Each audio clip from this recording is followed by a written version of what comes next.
On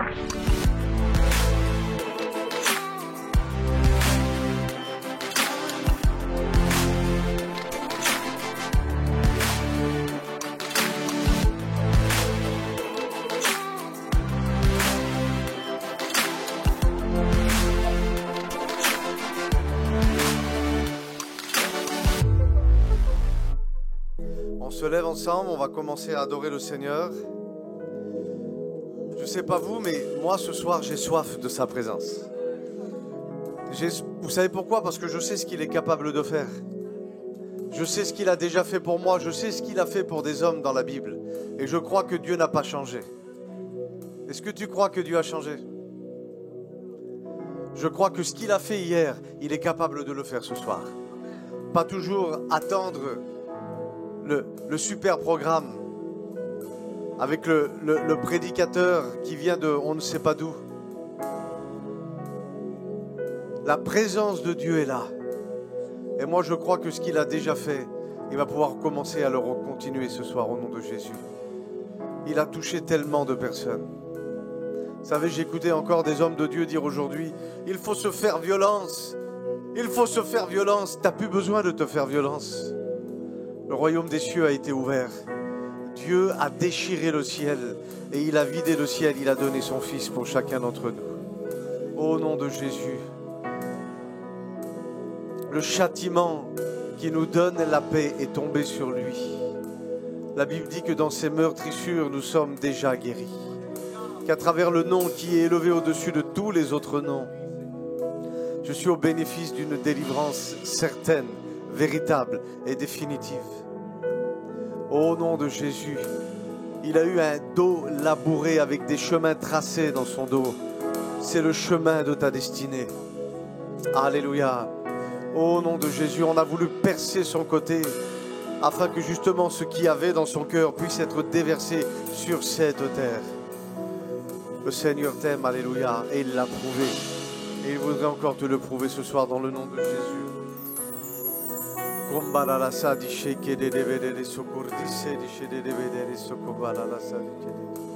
Alléluia, dans le nom de Jésus. Inonde ce lieu de ta présence. Alléluia. Nous avons besoin de toi. Inonde ce lieu de ta présence. Nous avons besoin de toi. Viens, esprit de révélation. Désire-le ce soir. Souffle sur nous, souffle sur nous. Viens, esprit de révélation, souffle sur nous, souffle sur nous. Nous avons besoin de toi.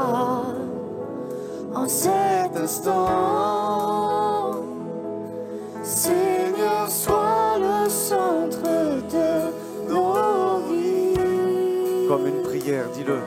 Et quand moi s'élève un chant, une mélodie, témoignant de ta grâce infinie. Alléluia. Inonde, on le dit ensemble comme une prière. Inonde ce lieu de ta présence.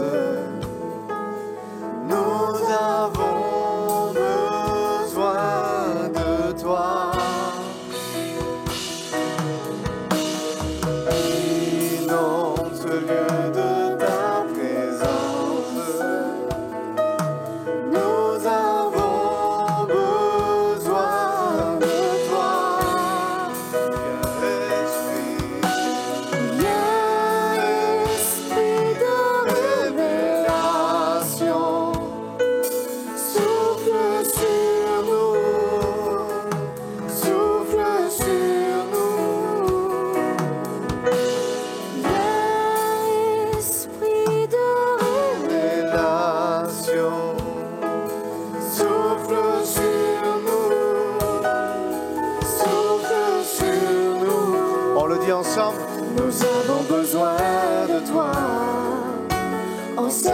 instant. Seigneur, sois le centre de nos vies. Et quand moi s'élève un chant, une mélodie, témoignant de ta grâce infinie. Alléluia, au nom de Jésus. Demandez à Tony de prier le Seigneur.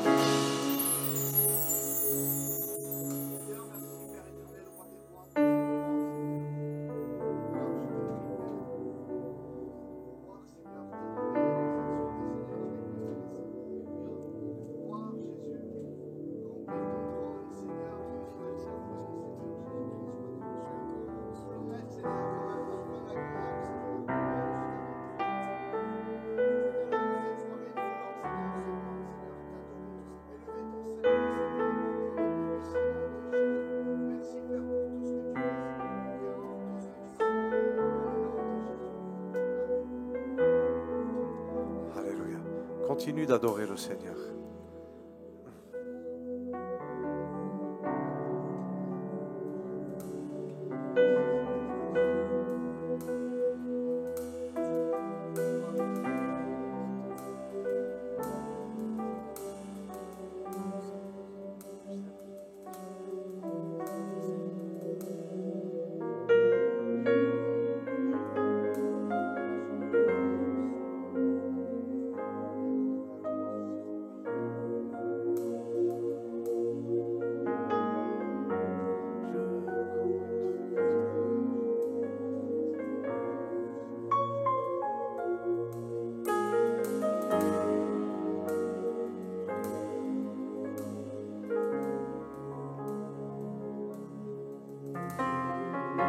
Je compte sur toi, tu renouvelles mes forces.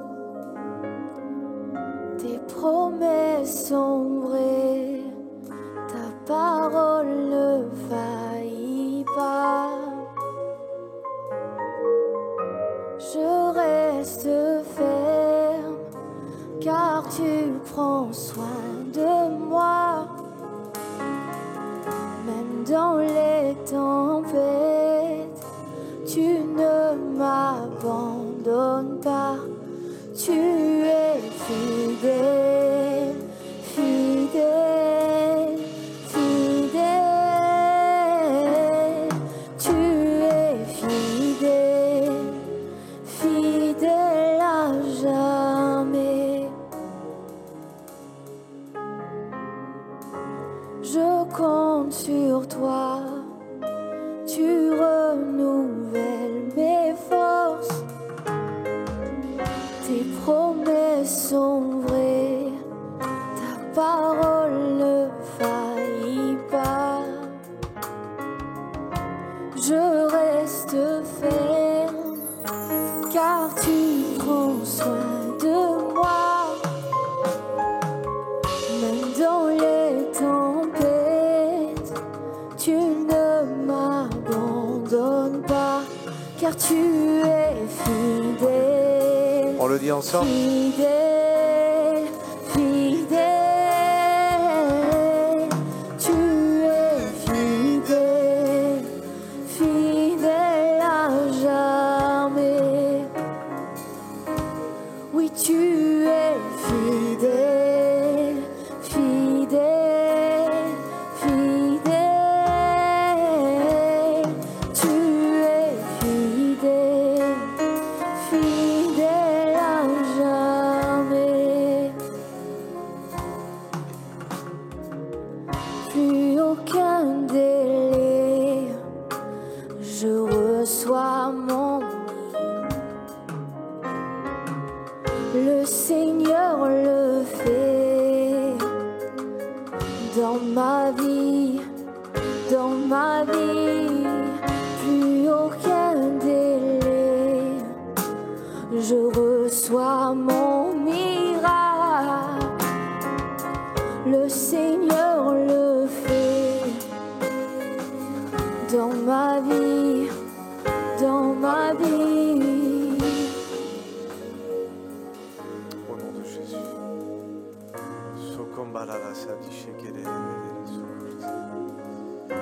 Il est fidèle.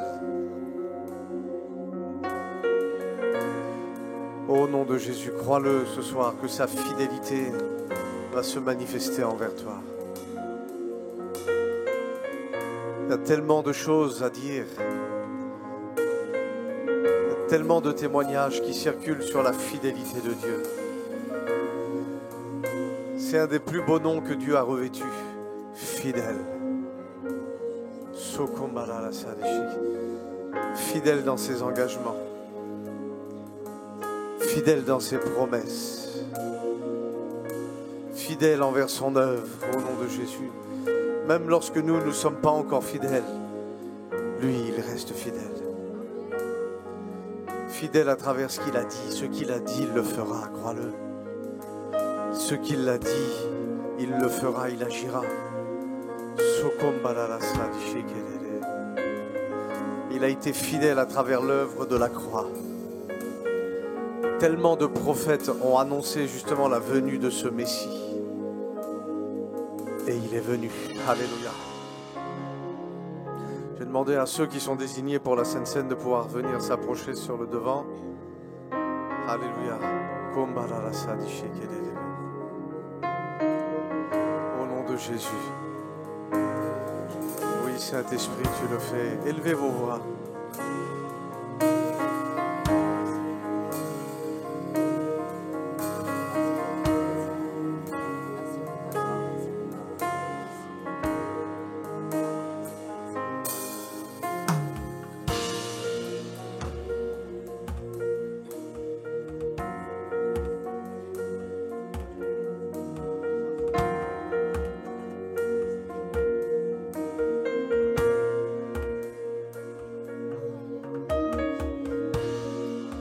Seigneur, tu as donné ton Fils pour chacun d'entre nous, Seigneur.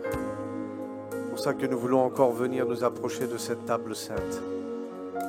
Apprends-nous à ne pas venir par habitude, mais à venir avec action de grâce, alléluia, et reconnaissance. Oui, Saint-Esprit, tu nous as convaincus, alléluia. Tu nous as présenté le Fils. Tu nous as montré que nous étions pécheurs, privés de la gloire de Dieu. Mais qu'aujourd'hui nous pouvons être des sauvés au bénéfice, alléluia, de la gloire de Dieu. Merci Saint-Esprit pour ce que tu es en train de faire. Bénis ton œuvre encore dans cette soirée. Que celui qui parle en langue se libère en esprit ce soir.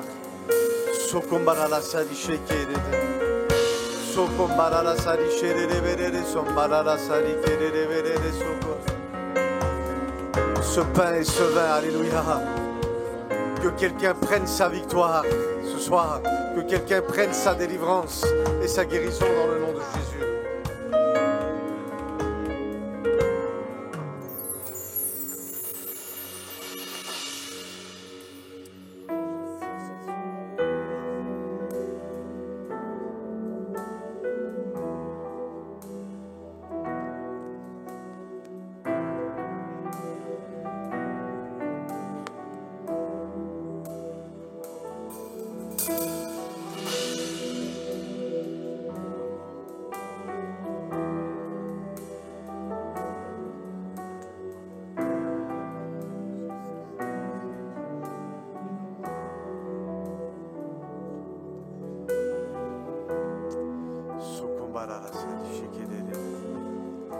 Alléluia. Vous voulez que ce lieu tremble? La Bible dit que pendant qu'ils étaient réunis, en train de prier, ce lieu s'est mis à trembler. Le lieu ne tremblera pas si tu ne pries pas.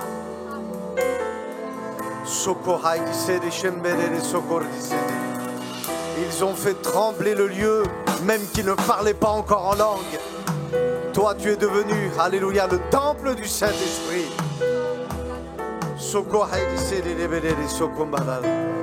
Nous devons prier jusqu'à temps que Dieu se manifeste.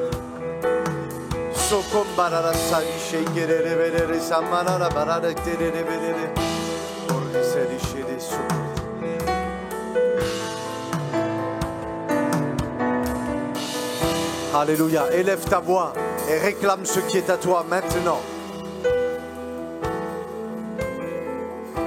Soko haidi sedi shede de bedere so.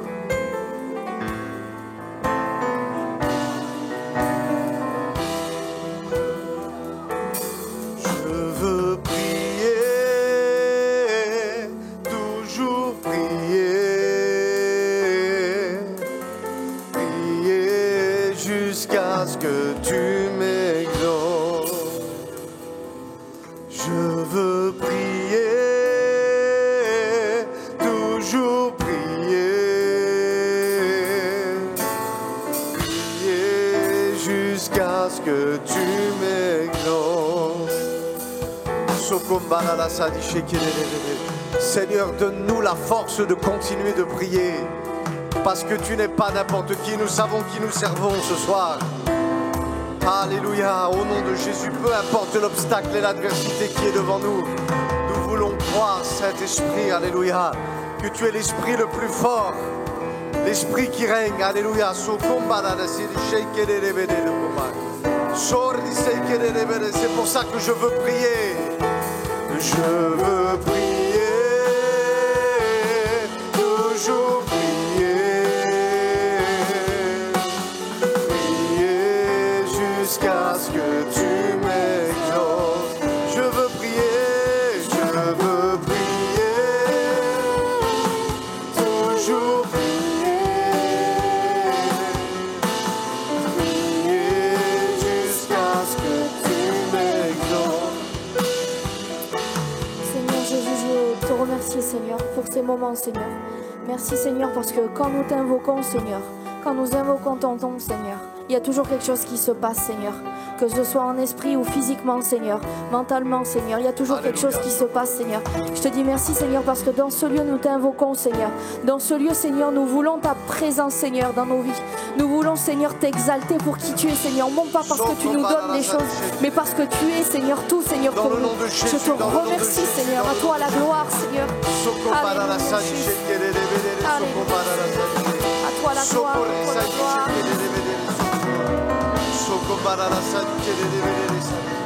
Est-ce que quelqu'un veut prier? On le dit ensemble, je veux prier. Je veux prier, toujours prier, prier jusqu'à ce que tu m'exauces. Je veux prier,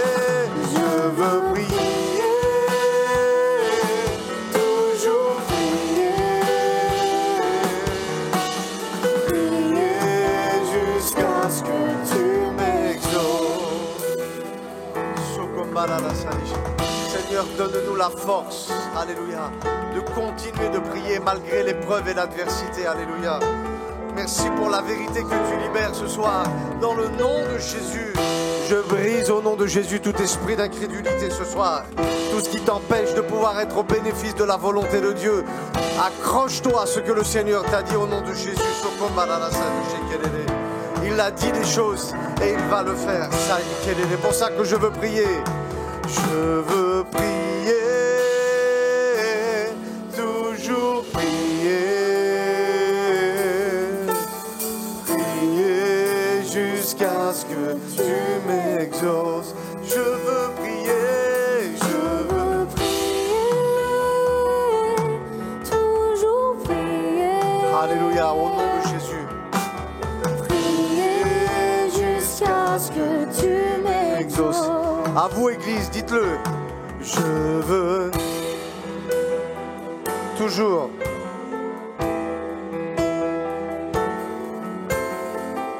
prier jusqu'à ce que tu m'exauces.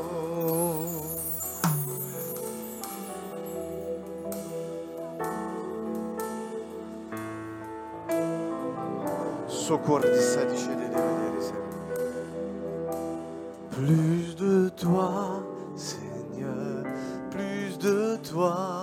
Dis-le comme une prière. Plus de ta ressemblance, plus de toi, plus de discernement. Plus de discernement de ta voix, de ta volonté. Seigneur, plus de toi, plus de toi, plus de toi, Seigneur.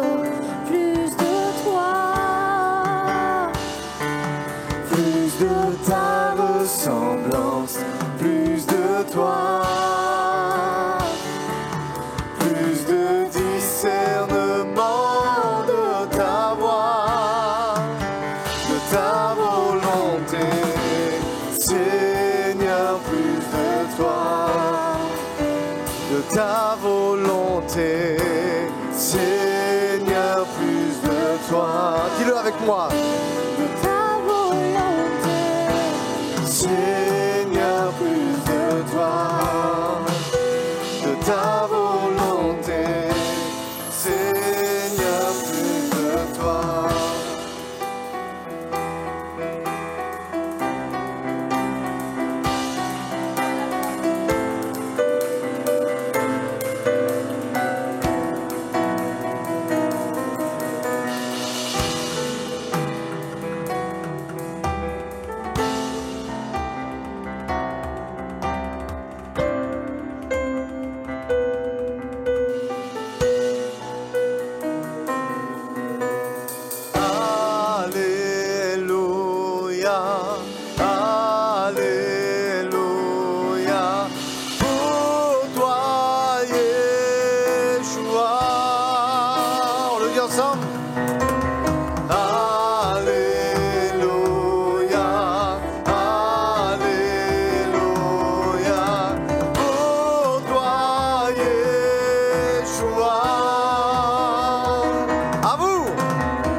Samuel de présenter son serviteur.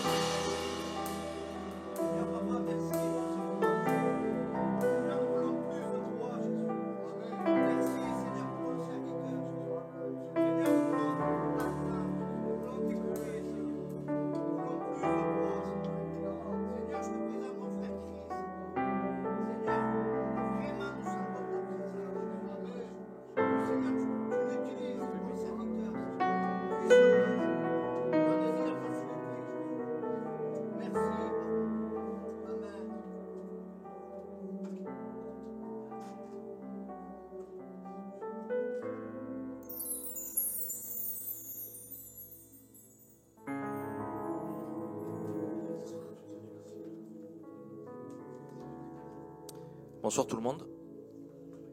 Est-ce que vous êtes bénis? Amen. Amen. Moi je le suis.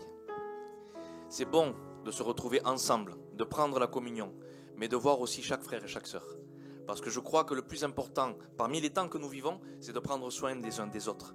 C'est par amour que Dieu a donné son Fils, et cet amour a été manifesté en Jésus-Christ et nous a laissé un modèle. Et aujourd'hui, c'est son modèle que nous voulons suivre. Amen.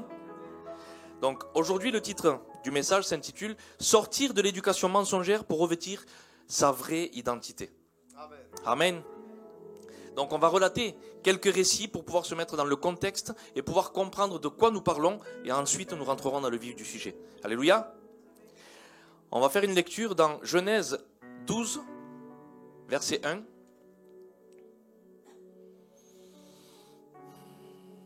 L'Éternel dit à Abraham, « Va-t'en de ton pays, de ta patrie et de la maison de ton père, dans le pays que je te montrerai.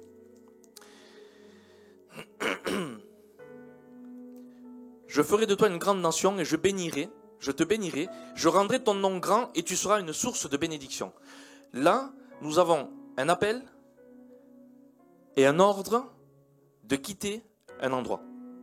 Donc, Dieu dit à son serviteur, « Quitte ta famille, ta patrie, la maison de ton père, je vais te montrer un endroit où tu vas hériter et je vais te bénir là-bas. » Il y a une promesse.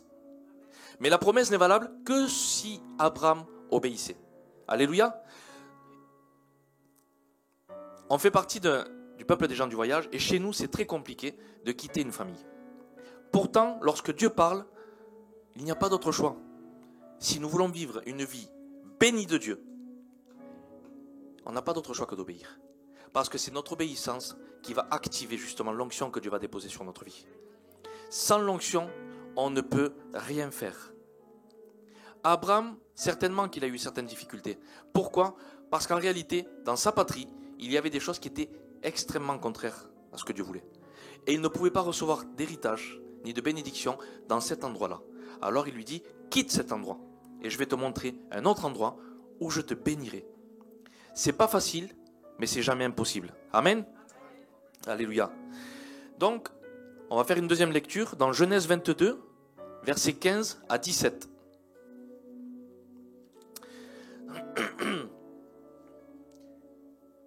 Là, on est dans le contexte où Dieu donne un fils à Abraham alors qu'il ne pouvait pas en avoir. Malgré son âge avancé, Dieu honore sa promesse et lui donne une postérité. Et ensuite, il lui dit, donne-moi ton fils. Seigneur, je ne comprends pas. Tu me donnes quelque chose inestimable à mes yeux et maintenant tu me le réclames. Comment est-ce que je peux te donner tout ça? Donne-le-moi. Fais-moi confiance. Donne-le-moi. Alors Abraham s'exécute. Il obéit une fois de plus. Il dit, je ne comprends pas tout, Seigneur, mais j'obéis. Et Dieu, en réalité, ne voulait pas retirer ce qu'il avait donné à Abraham, mais il voulait lui démontrer, je ne suis pas le même Dieu que ta famille serve. Je suis quelqu'un de différent. Et par amour, je te donne, je ne te prends pas. Alléluia. Donc on lit. L'ange de l'Éternel appela une seconde fois Abraham des cieux et dit, je le jure par moi-même, parole de l'Éternel, parce que tu as fait cela et que tu n'as pas refusé ton fils unique, je te bénirai et je multiplierai ta postérité comme les étoiles du ciel et comme le sable qui est sur le bord de la mer. Et ta postérité possédera la porte de ses ennemis. Retenez cette parole. Pour tous ceux qui ne savent pas ce que signifie la porte de ses ennemis, en réalité c'est l'autorité suprême sur toute chose.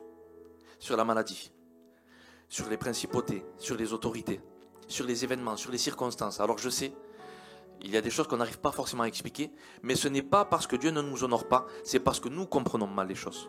Alors nous avons du mal à les mettre en pratique. Amen.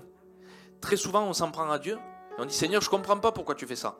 Oui, mais on n'est pas appelé à tout comprendre, on est appelé à obéir. Alléluia. Donc là, il y a une promesse, une fois de plus. Dieu laisse son fils à Abraham et lui dit, parce que tu as fait cela et que tu ne me l'as pas refusé, alors je vais te bénir encore plus. Et je vais te donner l'autorité, la suprématie sur toute chose. Le temps passe, Isaac grandit, et puis vient la mort de Sarah, qui est la femme d'Abraham. Isaac, dans son âge, a besoin de trouver aussi une compagne, et Dieu dit à Abraham, ou plutôt Abraham dit à son serviteur Éléazar, retourne chez moi, et va chercher une compagne pour mon fils. Laisse venir ton fils avec moi, il la choisira lui-même. Non, Dieu m'a dit de ne plus retourner là-bas. Je ne peux plus retourner là-bas. Par contre, je veux prendre une fille de chez moi. Mais elle doit hériter où je suis, plus là-bas. Et si mon fils vient là-bas, je risque de le perdre. Croyez-moi qu'Abraham, il honore et il obéit vraiment à tout ce que Dieu dit. Alors Éléazar se déplace, il va, et puis il y a comme une délégation qui arrive. On croit qu'il n'y a que Éléazar, mais je vous promets qu'il y avait vraiment un convoi lorsqu'ils sont allés chercher cette jeune femme. Et Éléazar dit, Seigneur, mais comment est-ce que je peux faire moi pour trouver cette jeune femme? C'est pas mince cette affaire. Comment est-ce que je vais faire moi pour trouver une femme assez robuste qui pourra aider mon serviteur à te servir? Et il prie. Et Éléazar n'a pas terminé de prier que cette jeune femme arrive. Et elle répond aux paroles qu'il vient de prononcer. Éléazar venait de dire, permets que lorsqu'elle arrivera, elle puisse me donner à boire et donner à boire à tous les chameaux qu'il y a ici. À l'époque, on portait des jarres. Une jarre vide pèse environ 40 kilos. Il fallait vraiment que Rebecca soit assez robuste et tenace pour pouvoir accomplir ce qu'elle venait d'accomplir. Et Éléazar, il est là, il est devant un spectacle, il se dit, Seigneur, je ne comprends pas ce qui se passe, mais je sais que tu es en train de bénir. Tu viens de répondre à cette prière. Et là, il comprend. Alors, sans lui demander quoi que ce soit, il sait que Dieu vient de répondre à sa prière. Il lui met 2 joncs au poignet et un anneau au nez. Vous savez pourquoi est-ce qu'il lui met un anneau au nez? C'était un signe d'appartenance. Il s'est dit, entre le point A et le point B, le temps que j'arrive chez le papa de Rebecca qui s'appelle Laban, on risque de la remarquer et de la prendre. Et celle-ci, elle est pour mon serviteur. Donc je lui mets un signe d'appartenance, parce qu'aujourd'hui elle est consacrée. Lorsqu'ils arrivent chez Laban ne se dérogue pas et il dit, comment se fait-il que tu es ici? Eh bien, je suis venu parce que Dieu m'a mandaté, je suis le serviteur d'Abraham, et je suis venu chercher ta fille. Donc, aujourd'hui, cette jeune femme doit servir. D'accord, écoute, si Dieu l'a dit, nous, on n'est personne pour te contredire. Par contre, tu vas rester ici, et puis on va se réjouir ensemble. Le lendemain, Éléazar voulait se dégager de sa responsabilité. Et la famille de Rebecca lui dit non, laisse-nous encore la petite ici, une dizaine de jours, parce qu'on ne va plus la revoir après. Et il dit, je ne peux pas. Je suis obligé de me dégager de cette responsabilité. Alors on va faire quelque chose. On va amener la petite ici, et c'est elle qui va nous dire ce qu'elle veut faire. Rebecca, que veux-tu faire? Rebecca et Ruth sont les deux seules femmes dans la Bible qui ont répondu « J'irai ». Ce sont des femmes, j'ai envie de dire d'impact, des femmes de décision, des femmes qui sont sensées et qui ont dit « Si Dieu a parlé, je dois exécuter ». Elle n'a jamais rencontré Isaac, elle a simplement obéi. Regardez maintenant, dans Genèse 24, verset 60. Ils bénirent Rebecca et lui dirent « Ô notre sœur, puisses-tu devenir des milliers de myriades et que ta postérité possède la porte de ses ennemis ?» Ça, c'est la confirmation que Rebecca est bien celle que Dieu a choisie pour être la servante avec Isaac. Ça, c'est une réponse favorable. Des fois, on prie « Seigneur, eh bien, permets telle chose, telle chose, telle chose. » Mais lorsque Dieu fait une alliance avec Abraham et qu'il lui dit « Je te donnerai la porte de tes ennemis », c'est plusieurs années qui ont passé. Et là, Dieu vient confirmer. C'est Laban et sa famille qui ont imposé les mains à Rebecca et qui ont prononcé les mêmes paroles. Jusque-là, tout se passe bien. Amen. Donc, Rebecca rentre et puis ça se passe très bien. Ils ont avec Isaac 2 fils qui s'appellent Ésaü et Jacob. Et c'est là qu'on va commencer à comprendre pourquoi le titre « Sortir de l'éducation du mensonge pour revêtir sa vraie identité ». Jacob était quelqu'un de très menteur, un fraudeur, un usurpateur, un arnaqueur, un trompeur, tout ce que vous voulez. En fait, je vais le dire comme ça, c'était une crapule. Ésaü était très différent. Et Rebecca avait gardé certains stigmates, certaines éducations de là où elle venait. En fait, si on relate l'histoire d'Abraham, d'Isaac et de Jacob, il y avait un gros problème dans cette famille, c'était le mensonge. Et le mensonge était devenu pour eux une éducation. Pourquoi? Parce que Jésus dira dans Jean 5, verset 19, « Le Fils ne fait que ce qu'il a vu le Père faire. » C'est une éducation. Jésus n'a rien reproduit sur la terre sans qu'il n'ait vu le faire. Est-ce que vous avez déjà vu quelqu'un produire quelque chose alors qu'il ne sait même pas? Ça n'a jamais été fait avant. Non, c'est impossible. Moi, je ne peux pas faire de la mécanique si je n'ai pas vu un mécanicien d'abord le faire. C'est logique. À moins qu'on ait une révélation du Saint-Esprit. Mais tout ça pour dire que l'éducation fait ce que nous sommes aujourd'hui et ce que nous allons devenir demain. Et Rebecca, malgré les super qualités qu'elle a, n'est pas très spirituelle sur un point. C'est qu'elle aide son fils, son préféré qui est Jacob, à usurper l'identité de son autre fils et de voler le droit d'aînesse. Alors imaginez un peu la scène. On a Jacob qui se présente devant son père, qui a perdu la vue et qui se fait passer pour son frère. C'est horrible. Horrible. Il est en train de dépouiller son frère. Comment est-ce qu'on peut faire ça? C'est tellement grave que Ésaü ne dit rien, mais il le garde dans son cœur. Il est obligé de fuir. Regardez ce que fait Rebecca. Il lui dit, il faut que tu partes d'ici parce que ton frère risque de te faire beaucoup de mal. Retourne chez nous. Va chez mon frère Laban. Il ne fallait plus retourner là-bas. Elle le renvoie là-bas. Et il va se passer plusieurs années. Ce qui se passe, c'est que lorsqu'il arrive chez Laban, Laban voit qu'il y a une grâce de Dieu sur Jacob. Pourtant, il est écrit, je suis le Père, le Dieu d'Abraham et d'Isaac. Il n'est pas encore écrit, je suis le Dieu de Jacob. Parce que Jacob n'avait pas fait d'alliance avec Dieu. Mais la grâce de Dieu, à cause de l'alliance que Dieu avait fait avec Abraham et Isaac, repose sur Jacob. Et tout ce qu'il touche, ça fleurit.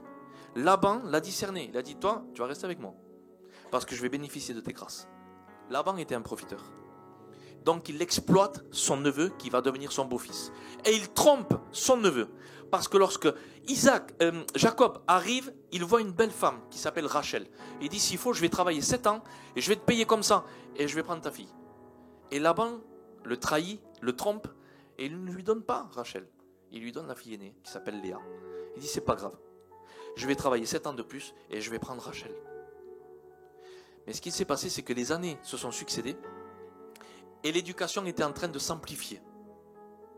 Pourquoi ? Parce que le fait qu'il avait été déporté et qu'il se retrouvait dans un endroit où il ne devait plus être, alors la grâce de Dieu était en train de s'atténuer sur sa vie. Mais à un moment donné, il sent qu'il y a des choses qui sont en train de se passer en lui. Et il prend conscience, mais qu'est-ce que je fais ? Je suis loin des miens. Je suis dans un endroit où je ne dois pas hériter. J'arrive même plus à discerner Dieu. Il y avait des idoles là-bas dedans. Laban avait des idoles. Comment est-ce que vous voulez servir Dieu au milieu de choses qui sont contraires à Dieu ? C'est pas possible. Alors il prend une décision. Il prend le peu de choses qui lui restent et dit, je vais quitter cet endroit. Je m'en vais. Et lorsqu'il part, il y a quelque chose qui est en train de se passer. Il arrive près du quai de Jabbok et il y a un gué qu'il faut traverser. Donc il traverse ce gué et en réalité, le gué c'est une transition d'un état de conscience à un autre. Et là, il rencontre un ange. Alors certaines versions diront un ange ou un homme ou ce que vous voulez. Mais en réalité, lorsqu'il est écrit que Jacob lutte avec l'ange, ça ne veut pas forcément dire qu'il lutte contre l'ange. Avec et contre, ce n'est pas les mêmes choses. Ceux qui ont pratiqué un peu les sports de combat, quand on a un adversaire, on l'affronte. On ne se met pas avec lui en train de combattre dans le vide. Non, on l'affronte parce qu'il est en face. S'il est écrit avec, c'est que l'ange a aidé Jacob à lutter. Mais contre qui alors ? Contre lui-même. Il se retrouve toute une nuit en train d'intercéder, de prier et dire, Seigneur, j'arrive plus, je ne comprends pas. J'ai besoin de sortir de ce déni. Ma vie est un mensonge, ma vie tout entière est mensongère. Je suis ce que je ne suis pas en réalité. Les gens, ce qu'ils voient, ce n'est pas ce que tu as ma destinée. C'est pas ça que tu avais prévu pour moi. Mais j'arrive pas à m'en sortir. C'est agrippé à moi. C'est dans mon ADN maintenant.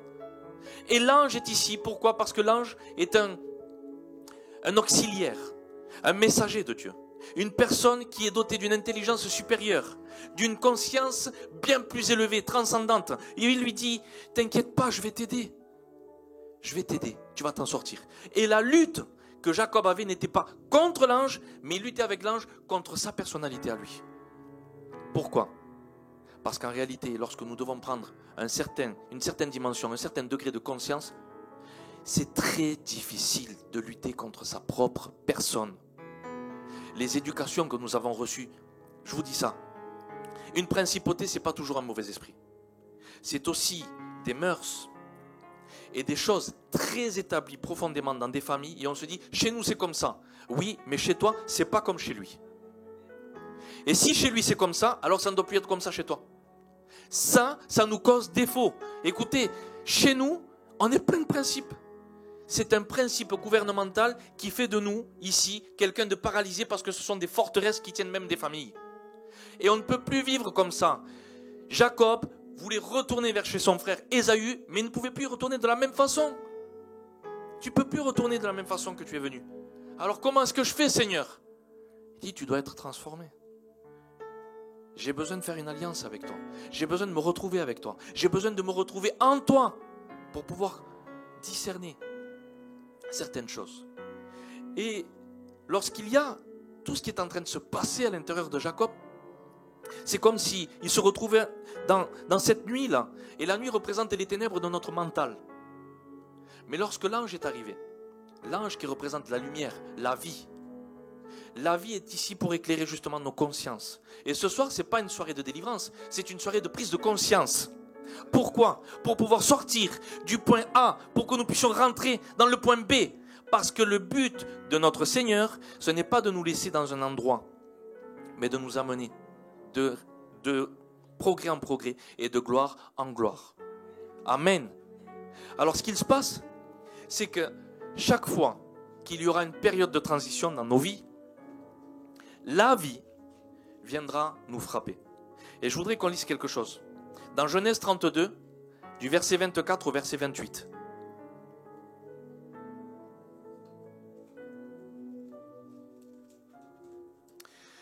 Jacob demeura seul. Alors un homme lutta avec lui jusqu'au lever de l'aurore. Remarquez, il lutte avec lui, pas contre lui. Verset suivant. Voyant qu'il ne pouvait le vaincre, cet homme le frappa à l'emboîture de la hanche, et l'emboîture de la hanche de Jacob se démit pendant qu'il luttait avec lui. Verset 26. Il dit, laisse-moi aller, car l'aurore se lève. Et Jacob répondit, je ne te laisserai pas aller, sans que tu ne m'aies béni. Verset 27. Il lui dit, quel est ton nom? Et il répondit, Jacob.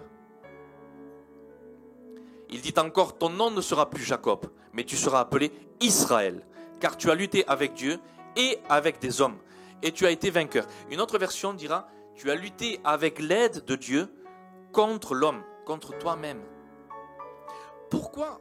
Mais c'est quand même quelque chose d'assez fou. Alors, comment se fait-il? J'essaie de me mettre un peu à la place de Jacob. Seigneur, je ne comprends pas. Mon grand-père c'est Abraham, mon père c'est Isaac, et moi j'arrive pas à vivre ce que eux ils ont vécu. Qu'est-ce qui se passe dans ma vie? Ben justement, à cause de l'éducation que tu as reçue. Je vais le dire comme ça. Mon frère, si tu veux intégrer ta destinée, rentrer et activer ton appel, tu ne peux plus vivre avec le même ADN qu'il y avait dans l'autre dénomination ou dans l'endroit où tu étais avant. C'est pas possible. Tu ne peux pas rentrer dans une destinée en disant ma mentalité elle est renouvelée. Oui, mais ton caractère, non.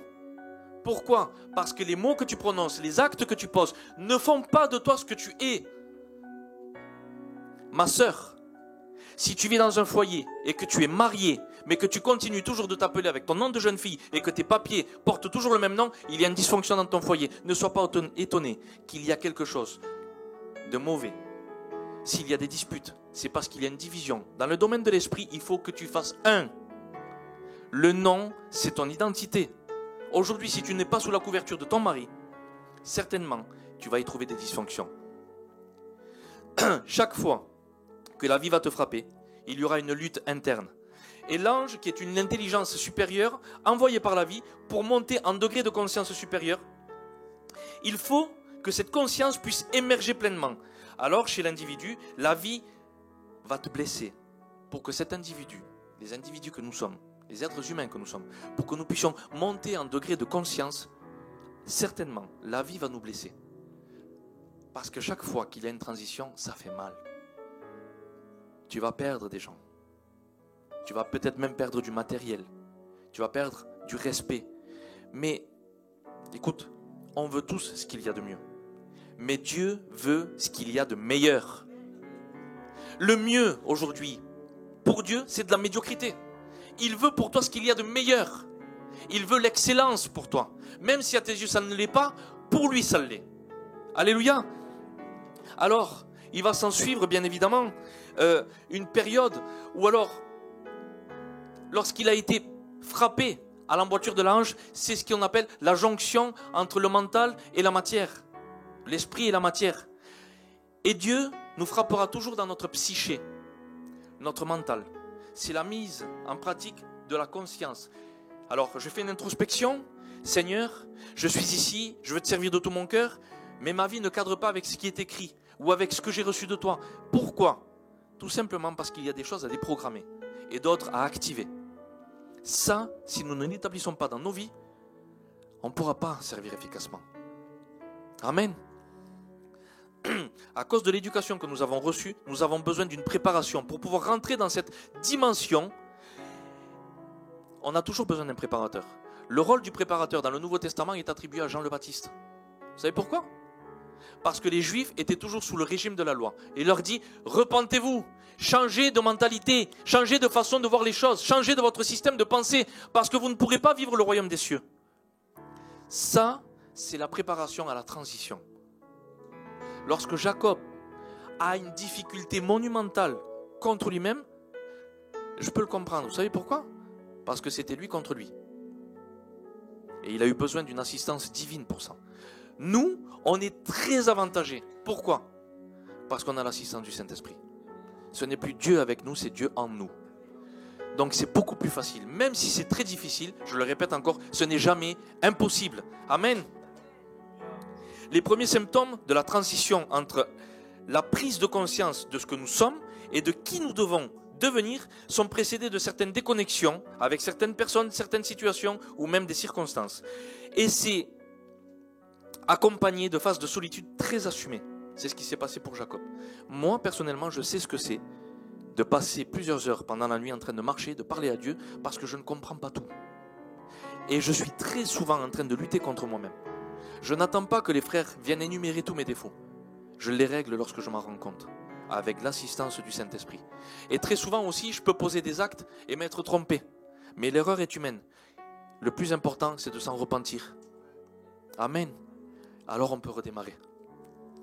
Ces phases sont transitionnelles, bien sûr, mais ce qui se passe aussi, c'est que la vie, lorsque nous sommes en période de transition, la vie personnelle se résume à quelque chose de très minimaliste.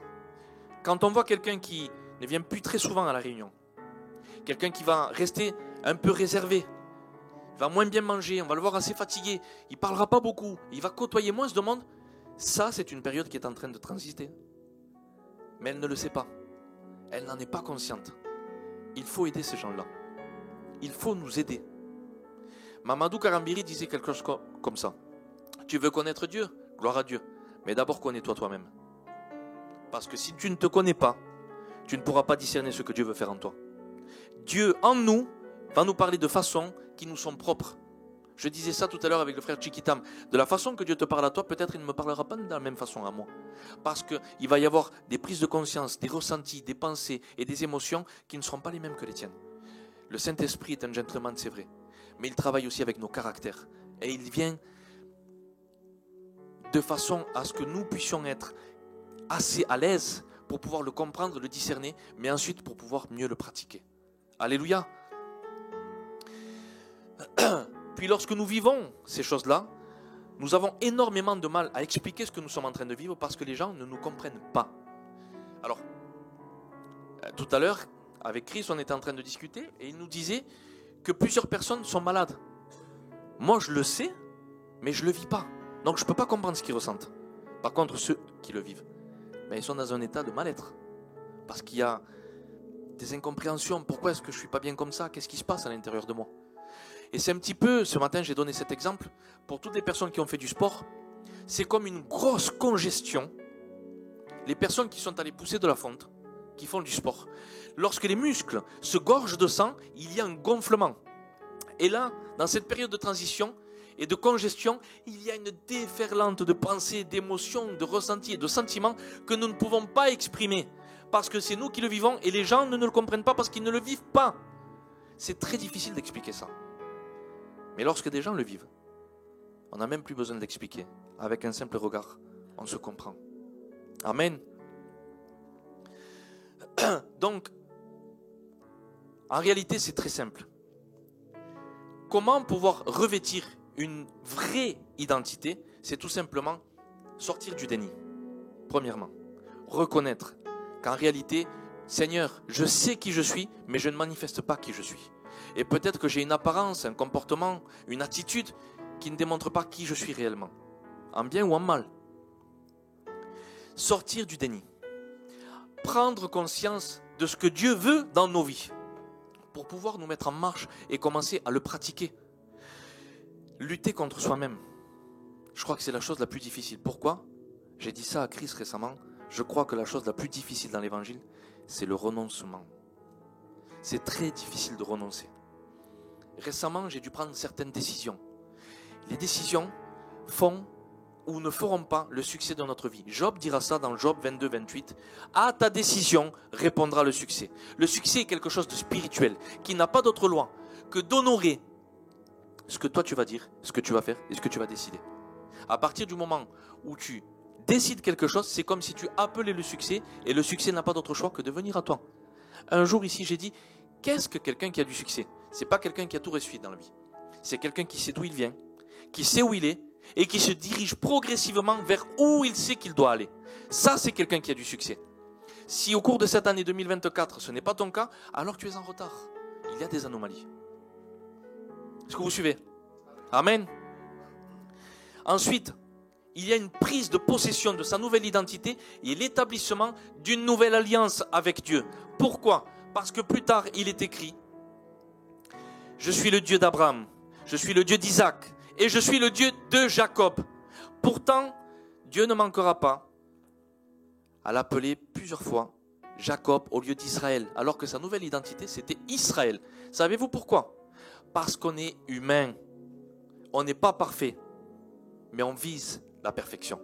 Et même si Israël fait partie aujourd'hui des patriarches, il y avait aussi des failles, des erreurs qu'il a pu commettre. Et Dieu l'appellera encore Jacob. Ça, c'est pas la nouvelle identité, c'est pas le nouvel homme.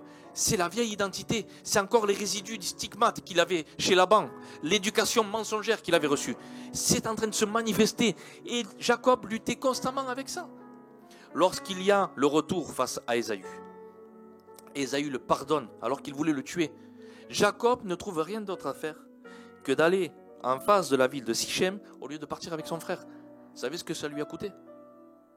Ça lui a coûté que sa fille Dina a été abusée par le fils du roi de Sichem, qui s'appelait aussi Sichem. Et les fils de Jacob ne l'ont pas supporté. Pendant une nuit, ils ont été tués tout le monde. Ça, ce n'est pas une mentalité renouvelée. Et parfois, même si nous sommes rentrés dans quelque chose de nouveau, nous pouvons toujours commettre des erreurs. Mais les erreurs ont des conséquences. Et parfois même tout au long de notre vie. Alors au nom de Jésus, que les décisions que tu prendras à partir d'aujourd'hui, le 22 décembre 2024, soient quelque chose pour toi qui activera ton identité, ta vraie identité, et te propulsera dans la destinée que Dieu avait prévue avant la fondation du monde. Parce qu'à quoi ça sert aujourd'hui de prêcher une identité si Christ l'aborde, je ne le vis pas. Les frères qui me connaissent savent qui je suis. Ils savent si je mens ou pas. Écoutez, le mensonge, c'est vraiment quelque chose que j'ai horreur. Je ne supporte pas. Déjà, c'est un manque de respect. Mais c'est aussi quelque chose d'extrêmement nocif et de destructif. Pourquoi? Parce que le père du mensonge s'appelle Satan. Et plus tard, Paul dira à l'église d'Éphèse au chapitre 2, vous avez pour père le diable. Vous êtes des fils de la rébellion. On n'est pas des fils de la rébellion, nous. On ne veut pas faire ça. Donc, le mensonge, ce n'est pas simplement de dire quelque chose de faux à quelqu'un, c'est aussi une attitude, un comportement, un caractère, une manifestation. Cacher quelque chose à quelqu'un, c'est aussi du mensonge. Oui, mais on veut le préserver. Il y avait un trop gros problème dans la famille d'Abraham. Abraham, Isaac, Jacob et les femmes qu'ils avaient mentaient aussi. Alors comment voulez-vous que les enfants qui vont naître après ne prennent pas le mensonge pour éducation? Comment est-ce qu'on fait pour rentrer dans un service, servir Dieu, s'il y a toujours cette éducation? Je voudrais qu'on fasse quelque chose ensemble ce soir, comme on l'a fait ce matin. Pour tous ceux qui veulent vraiment activer quelque chose de nouveau pour l'année 2025, je vous dis ça, j'ouvre une parenthèse. Un jour, un homme passait des examens et c'était très médiocre. Et son professeur, il dit, écoute, l'année prochaine, tu passes pas et tu n'auras pas ta mention. Tu n'auras pas de succès dans tes examens. Il dit, mais pourquoi?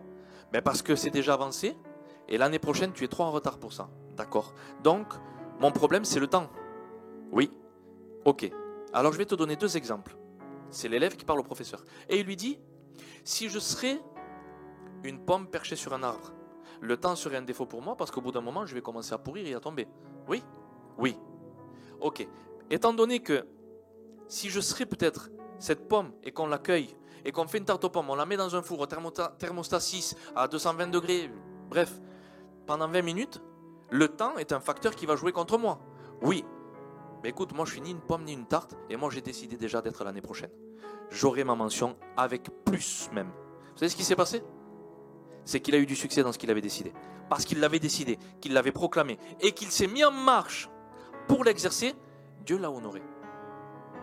Alors dans cette soirée, je voudrais que pour tous ceux qui en ont marre de la médiocrité, marre de vivre comme des limitations et de ne pas rentrer dans ce que Dieu a prévu pour eux, que tous ceux qui l'ont à cœur puissent se lever et on va formuler une prière ensemble. Amen.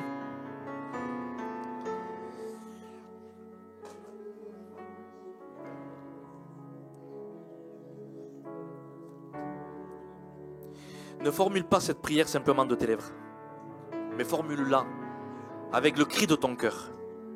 Pas avec l'énergie du désespoir, mais au contraire avec ta foi. Alléluia. On prie ensemble. Seigneur, je te remercie pour ma vie, pour ce que tu as prévu pour moi. Mais je me retrouve aujourd'hui devant certaines incapacités, devant certaines limitations, des murs qui se sont dressés contre moi. Et aujourd'hui, Seigneur, je veux poser cet acte.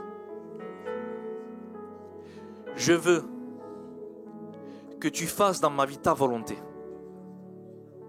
Que tu viennes me libérer des vieux schémas de pensée, des principes qui tiennent ma mentalité et ma famille. Parce que je veux aussi que ma famille t'appartienne. Seigneur, je refuse de finir cette année dans la même identité que j'ai déjà. Viens dans ma vie dans cette soirée pour pouvoir me bénir. Aide-moi à lutter contre moi-même, à me faire violence, à t'obéir, à te respecter, à t'honorer. Et je veux poser ce pas de foi. Je veux pouvoir dire, Seigneur, oui, je t'appartiens, mais je veux te représenter avec autorité, puissance, détermination. Et je veux que lorsque les gens me voient, ils te voient, parce que tu ne partages pas ta gloire, mais que j'ai été créé à la gloire de ton nom. Alors Seigneur, fais ton œuvre dans ma vie, et que les forteresses qui me tiennent tombent aujourd'hui au travers de la parole de la vérité. Dans le nom de Jésus. Amen. Alléluia. Amen.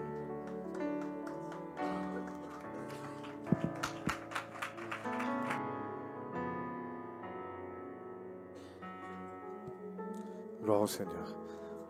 On prie encore quelques instants.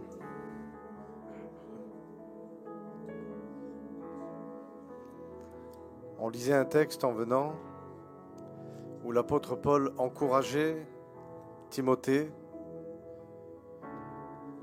en lui disant: tu as reçu des prophéties, tu as reçu des paroles, des choses ont été dites à ton sujet.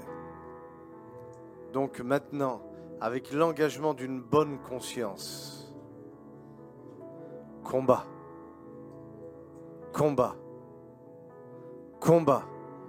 le bon combat de la foi. Persévère dans ce qui t'a été dit ce soir. Tu as revêtu une autre identité, celle de Christ, où le mensonge n'a plus sa place, où la colère n'a plus sa place, où la paresse n'a plus sa place, où l'hypocrisie n'a plus sa place. L'identité de Christ. Pas toujours facile d'essayer de lui ressembler, mais comme il a été dit à 3 ou 4 reprises ce soir, c'est possible. Je recommence, c'est possible. Et ce qu'il a fait pour tellement de monde, il peut le faire pour toi ce soir. Est-ce que tu le crois? Alors tu fais comme Jonas. Tu es peut-être avalé par un problème, une difficulté, un caractère. La Bible dit qu'il était à l'ancrage des montagnes, avalé par un poisson, avalé par sa désobéissance, avalé par son problème. Et dans cette difficulté, il a commencé à dire: merci Seigneur, parce que tu m'as libéré. C'est ça l'action de grâce. C'est ça la prière de destruction massive pour les œuvres des ténèbres. Reconnaître notre état, mais reconnaître aussi la nature de Dieu. Alléluia. Alors tu vas commencer à dire merci là où tu es pour ce que le Seigneur a déjà commencé à faire dans l'esprit, mais qui va matérialiser dans ta vie à partir de ce soir dans le nom de Jésus. Élève ta voix là où tu es, te disant merci Saint-Esprit.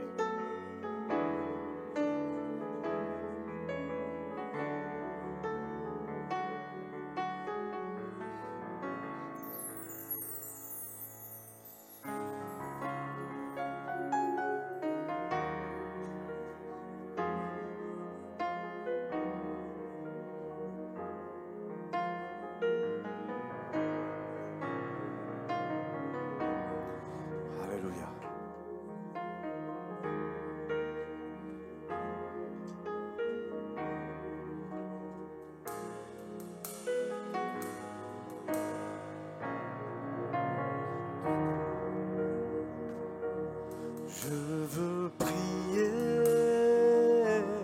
toujours prier, prier jusqu'à ce que tu m'exauces. Je veux prier, toujours prier, prier jusqu'à ce que tu m'exauces. Dis-le avec foi. Je veux prier, toujours prier, prier jusqu'à ce que tu m'exauces. Être une nouvelle personne, c'est possible. Je veux prier, persévérer dans la prière, afin que la foi soit trouvée dans le nom de Jésus et que le miracle s'opère dans ta vie ce soir. Alléluia. Je veux prier, toujours prier, prier jusqu'à ce que tu m'exauces. Je veux prier, toujours prier, prier jusqu'à ce que tu m'exauces. Je veux prier, toujours prier, prier jusqu'à ce que tu m'exauces. Saint-Esprit, te disant merci pour cette soirée.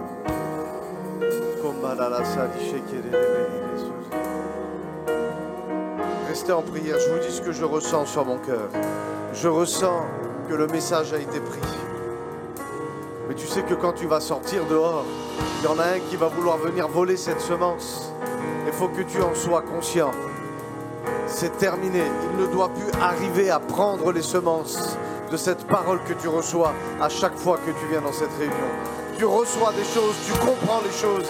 Et dès que tu pars de ce lieu, il semblerait qu'il y a ce voleur qui est là et qui t'empêche de faire la volonté de Dieu. Je le déclare dans le nom de Jésus. Alléluia. L'année 2024 finira différemment que l'année 2023. Alléluia. Et tu entres dans une nouvelle saison. Il a été dit ce soir que c'est par le principe justement de la persévérance, alléluia, que certains ont vu justement Israël se manifester. Non, on ne t'appellera plus Jacob, on t'appellera Israël. On ne t'appellera plus le traître, on t'appellera celui qui relève le défi. On ne t'appellera plus le peureux, non, tu seras l'homme ou la femme de foi. C'est terminé à partir de ce soir. Peu importe ce que tu as fait ou ce que tu n'as pas fait. Ce qui est important, c'est que tu puisses saisir cette parole. Saisis-toi de cette parole. Les prophéties que tu as reçues, alléluia, elles sont là, sois-en conscient. Et persévère, persévère, prends ce combat. Au nom de Jésus, réengage ce combat dans la foi et dans la prière. Et à partir de ce soir, les choses vont évoluer dans le nom de Jésus. On le dit ensemble, je veux prier. Je veux prier, toujours prier, prier jusqu'à ce que tu m'exauces. Je veux prier, je veux prier, toujours prier, prier jusqu'à ce que tu